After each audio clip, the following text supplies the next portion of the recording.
Everything about Canada feels broken under Justin Trudeau, including our Canadian Armed Forces. I am concerned about our readiness. I am concerned about our ability to respond at scale and at speed required. Our soldiers know firsthand how bad our military resources are being stripped away. They are understaffed. They often have to buy their own gear, and their meals aren't even being covered when they're on deployment. And the housing conditions that are available are frankly deplorable.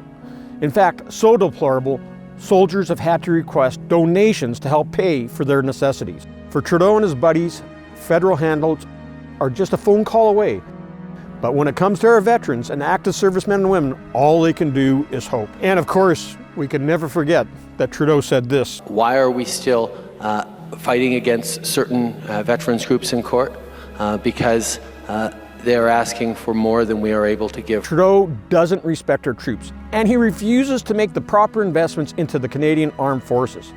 Morale is at an all-time low, and we're losing more sailors, soldiers, and aircrew than we can recruit our next generation of military heroes.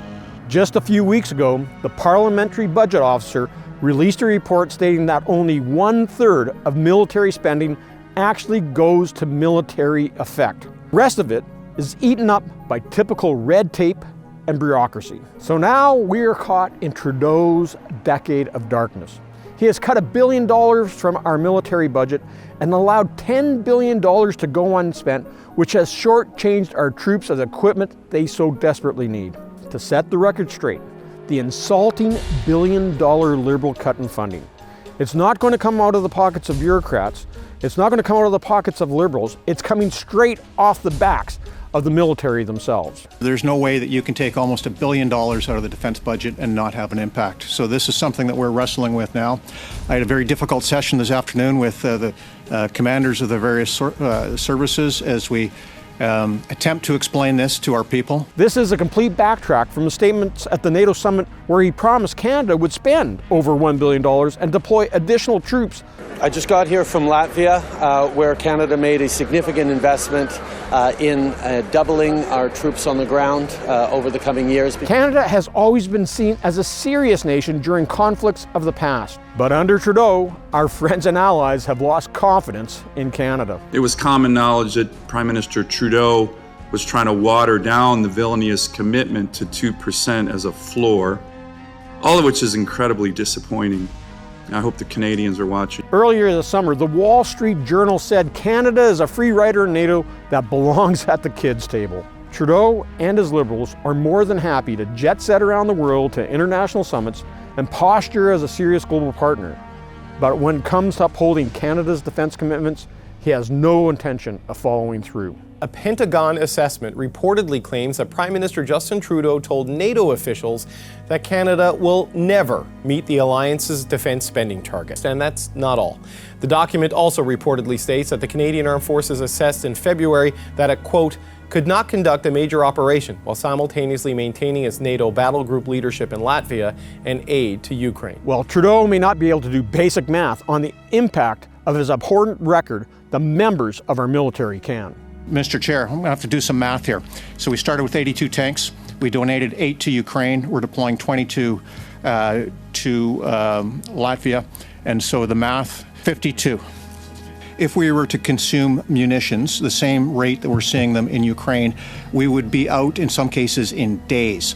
And it would take years to restock. And so in order to continue to, one, ensure that we've got our own proper stocks, and two, ensure that we can continue to support Ukraine for the long term, the accelerated production of artillery ammunition is extremely important. We have not produced one additional round of ammunition in this country since February of 22. Friends, Canada's peace, prosperity, and our way of life is directly tied to our defensive posture and military capabilities. The threat environment we are living in today is something we haven't faced in decades. The rise in tensions between the People's Republic of China and Taiwan, Russia's invasion of Ukraine, terrorist attack by Hamas on Israel, and of course the aggressive posture of the IRGC and the Iranian regime. Canadians know that the Liberals don't take national security or our national defense seriously. They continue to sit in their ivory towers with their high-priced consultants, ignoring the needs of those who sacrifice the most in the name of Canada. So with broken promise after broken promise, why is this cut different? This time, the Liberals are actually undermining the capability of our armed forces to protect and serve. Liberals have done nothing except take credit for the work of the past Conservative government. The Conservative government pledged to buy F-35s in 2010. A Liberal government will also do what the Harper Conservatives ought to have said years ago. We will not buy the F-35 fighter jet. But in 2017, the government began an open bidding competition, eventually choosing the F-35. It is time for the weak political leadership of Justin Trudeau to come to an end. Canada deserves a strong and competent government that cares for its troops. Because the brave Canadian men and women in uniform fight for that, Conservatives will always fight for them.